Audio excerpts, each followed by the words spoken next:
Sa kanilang mga ulo nakapatong ang mabibigat na mga sako. Ali ka na. 1, 2, 3, go!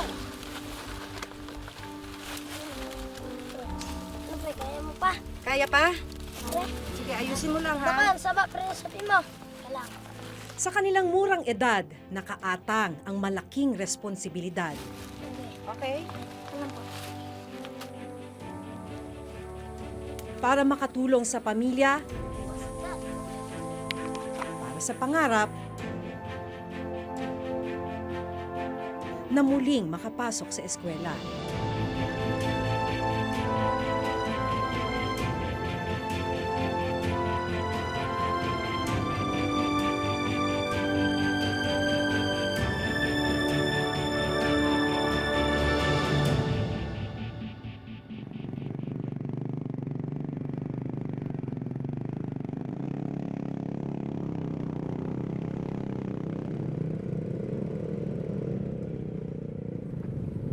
Yung paghabal-habal natin ngayong umaga para makatipid na rin sa oras. Kasi kung lalakarin natin mula dun sa highway hanggang sa community, lalo na katulad namin na baguhan lang sa pag-trek dito, aabutin daw to ng 3 oras. Pero kung sanay ka na, makukuha ng 2 oras.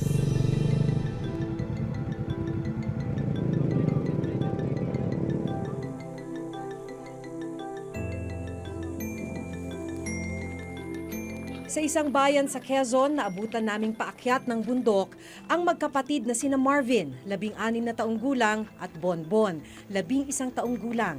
Pag-aawis ang tawag sa ginagawa nila. Ito ang paghahakot at pagbababa ng uling mula sa itaas ng bundok. Para sa pag pumasok po, may pambahon pa ako. May pambili pong gamit. Gaano kahirap yun para sa inyo na ang bigat-bigat pa ng dala niyo? Mahirap po. Lalo po pag umuulan, madulas po ang daan. Huwag na! Kasama rin nila sa pag-aawis si Javen, 11 taong gulang. Ano yung mga tip niyo sa likod mo? Pang sapin po sa likod para hindi masakit. Ilang oras pa lalakarin mo? Mga 1 oras po.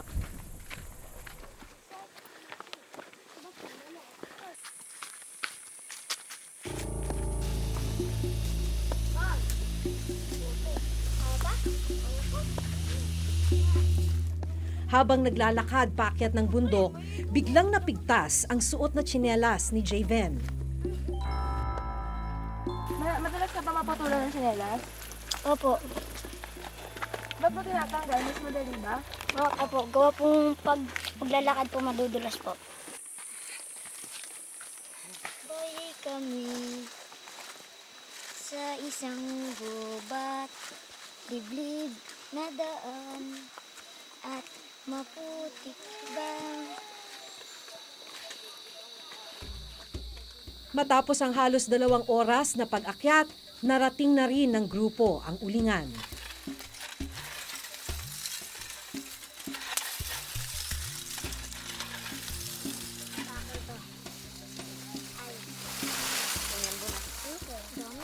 Ang luma sa iba.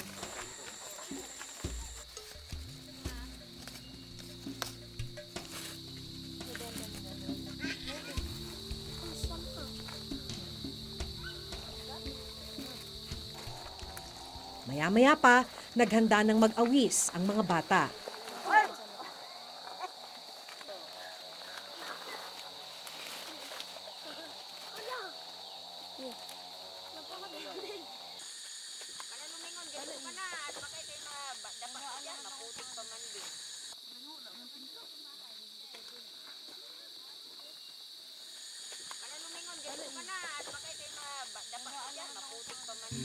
Dahil nagbabadya na ang ulan, nagmamadali na sila pababa ng bundok.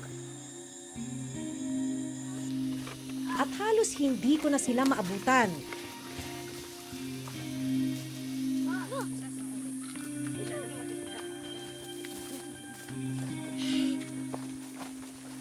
Sanay na ang mga bata sa pagpapadaos-dos pababa ng bundok. Kahit 20 kilo ang nakapasan sa kanilang mga ulo.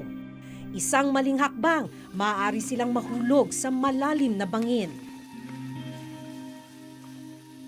Anong kinakatakot ninyo habang naglalakad kayo? Baka po matuklaw po ng ahas. May natuklaw na ba ng ahas dito habang naglalakad doon? Meron na po. Mabalian po. Mababalian ng ano? Ng braso po at mabalian na po ng ulo.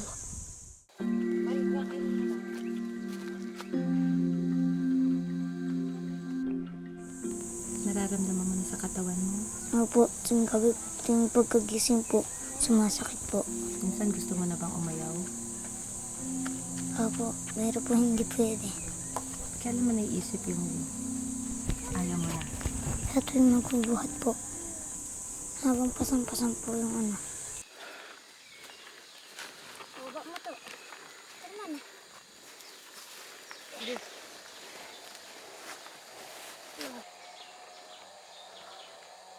Pagod din. Dahil sa pagod, tumitigil ang mga bata para saglit na makapagpahinga.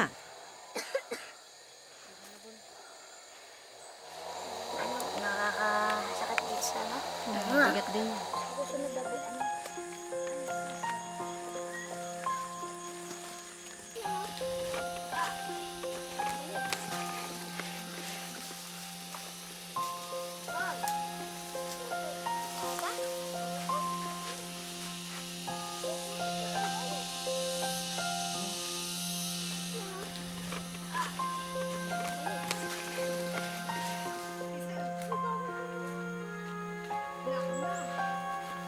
Hindi biro ang bigat na kanilang pasan, kaya makailang ulit pa silang tumigil. O sige, tulungan kita ha. Gaano kabigat to?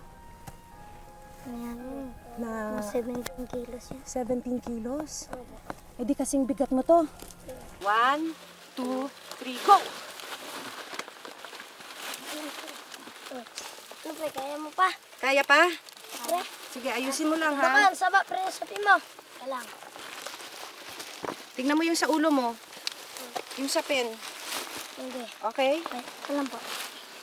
Kaya na pre, alam. Yan. Wala na, pre, sabi ulo mo. Yung sa pen, yung sa pen. O yan. Stable ba? Pwede nating ulitin.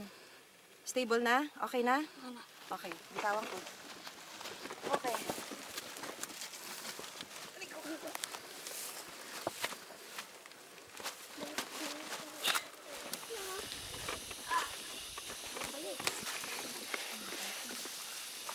Yung isang sakong to, 17 kilos daw, tansya. Ako walang buhat, hinihinga na ako at pinapawisan. Kaya mahirap talaga itong ginagawa ng mga bata eh. E di ang hirap maglakad Opo. nang walang tsinelas, Opo, natutusok po ng mga kahoy-kahoy po. kahoy at saka yung mga matatalas na bato. Opo. Ilang beses sa isang linggo ninyo to nilalakad? Depende po sa pag may papaawisin po. Sa pinapaawis nila. Opo. So, Balikan po. Sa isang araw, mga 3 balik. sa isang araw, 3 balik? Opo, depende po. Sa isang linggo, nakakailan kayo? Mga 3 beses sa isang linggo? O halos araw-araw kayong nag-aawis? Minsan po, wala na po. Nauubos po. Naubusan po kami. Gawa po marami po rin po nag-aawis na ibang bata po. Ah, marami pang ibang bata, so parang kompetensya siya. Opo. So, ibig sabihin, kahit na sobrang bigat nitong dala-dala ninyo, masaya pa kayo kung may aabutan kayo ron. Opo, gawa po ang pambili po ng pagkain. Wala nang sapin yung ulo ko. Sakit na ng ulo ko. Masakit na ulo mo? Lika. Ayun na po.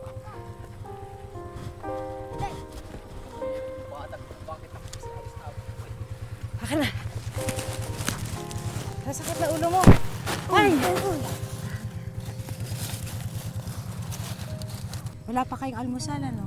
Nag-almusal na po ako. Ito lang po hindi nagkain. Ikaw, hindi ka pa kumakain? Baka kaya masakit ang ulo mo, wala ka pang kain. Hindi po. Gawa po sa ulo.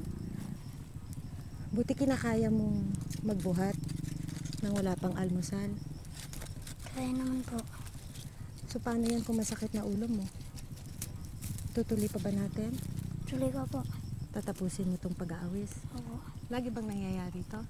Kahit masakit na ang katawan, kahit masakit na ulo, diretso pa rin. Opo.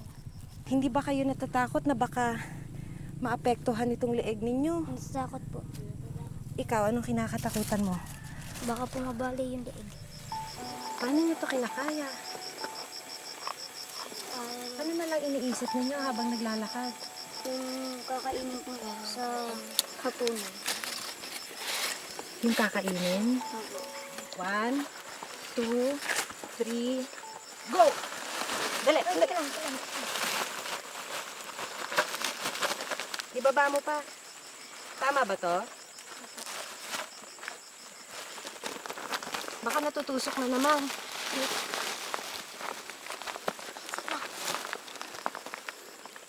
Tama ba to? Taas po, taas. Taas. Taas. O yan. Okay na?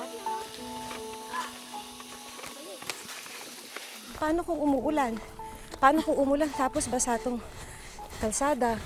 Wala yung dudulas po. Tsaka po pag nawala na ito pang ulo po, hindi na po tatanggapin. Pagkaalin? Wala na po yung ibabaw po. Ah, gano'n? Opo. So, kailangan punong-puno siya? Opo.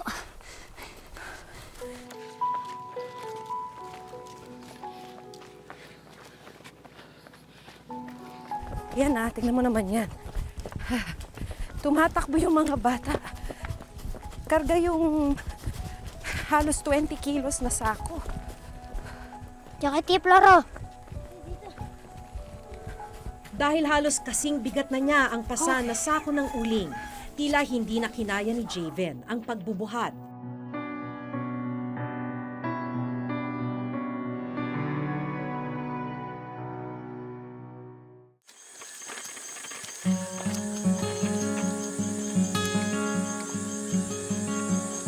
Sa barangay na ito sa probinsya ng Quezon, pag-uuling ang pangunahing kabuhayan ng maraming residente.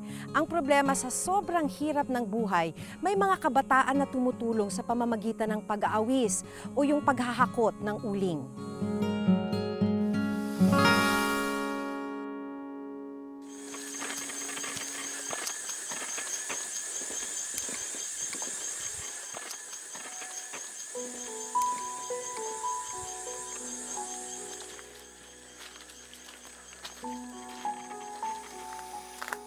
Dahil halos kasing bigat na niya ang pasa na sako ng uling, tila hindi na kinaya ni Javen ang pagbubuhat.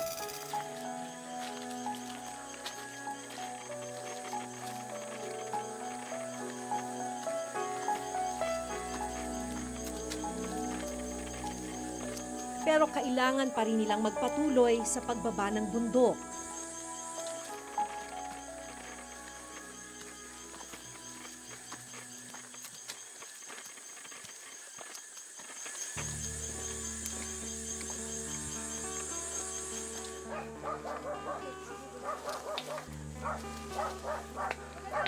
Sa wakas, naabot na rin namin ang bahay ni na Javen. Dito nila ibabagsak ang mga sako ng uling para dalhin ng habal-habal pababa sa bayan. Dito ko naabutan ang nanay ni Javen na si Aling Vilma.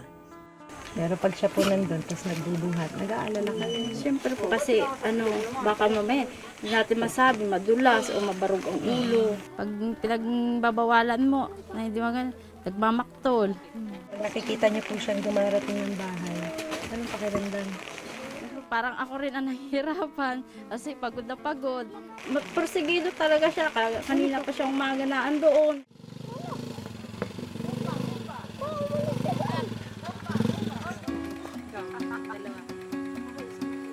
Mag-ate-ate na kayo dito.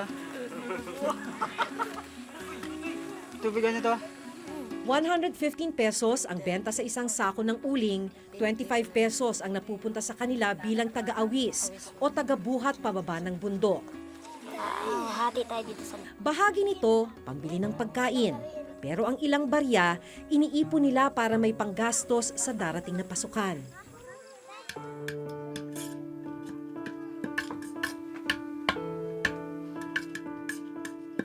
So magkano ngayon yung naipon mo? Bilangin nga natin. 4, 5, 11. dagdag mo ng 11 pesos yung pera mo. Bakit importante sa'yo to? Para po makabili ng gamit. Gamit para saan? Sa eskwelahan po. Tumigil ka na sa pag-aaral. Bakit ka tumigil? Nagkasakit po ako. Tsaka po walang pumasahe po.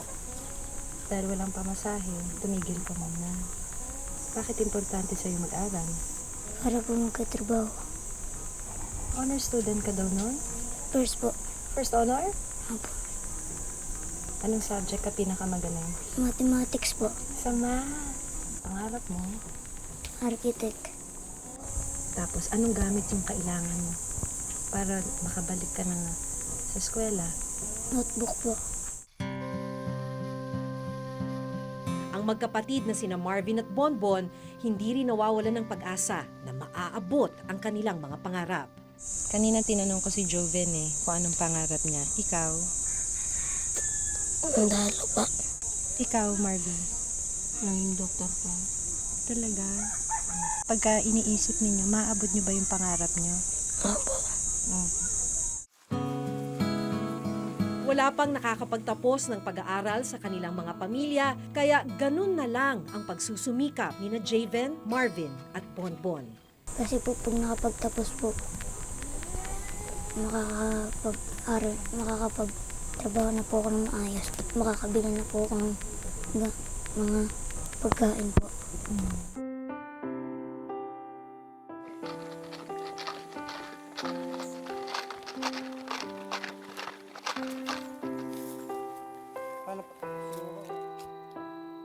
Kinabukasan, muling inakyat ni Javen ang kabundukan. Para tulungan ang kanyang ama na si Mang Benjamin sa paghango ng uling. Hindi rin namin maiwasan na magtulungan kami po isang mag-anak dahil sa nga sabi ngang kahirapan ng buhay.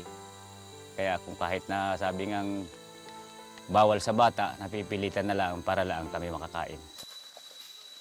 Sa kanyang murang edad, kapakanan na ng mga mahal niya sa buhay ang iniintindi ni Javen. Handa raw niyang tiisin ang bawat sakit ng katawan, makakain lang ang pamilya. Naiiyak ka ba minsan? Opo, naiingit po. Kanino ka naiinggit? Sa mga bata po, nakakapasok. Ano iniisip mo pag nakikita mo silang pumapasok? Sana din rin po ako kasama nila.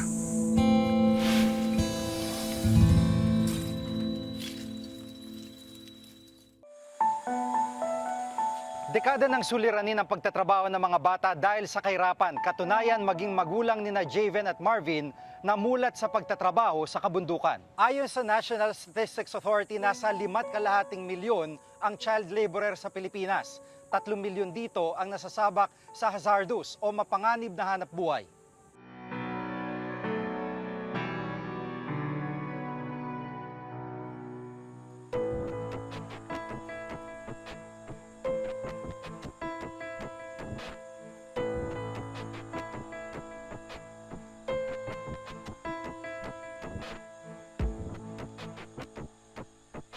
It's really palakasin pa yung programa for the rural sector. Mag-invest talaga sa agriculture, mag-invest talaga sa creating more jobs in the rural economy, no? Hindi madali ang pinagdaraanan ng mga batang tulad ni na Marvin, Bonbon at Javen. Ito lang ang nakikita nilang paraan para matupad ang kanilang mga pangarap para sa sarili at para sa kanilang mga pamilya. Sa susunod na linggo, mag-e-enroll na ang mga bata. Ilang buwan nang nag-iipon ng pambili ng notebook at iba pang gamit sa eskwela ang mga bata. Pero hindi pa rin ito sapat.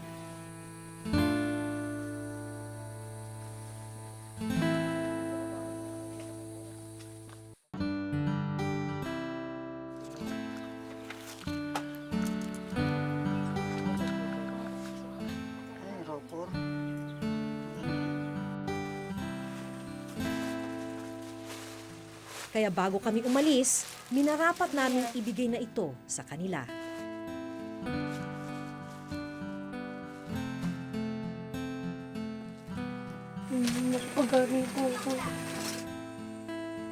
Bukas, siguradong hindi pa rin sila titigil sa pagdadala ng pasan, sa pagtahak ng daan patungo sa inaasam na magandang buhay.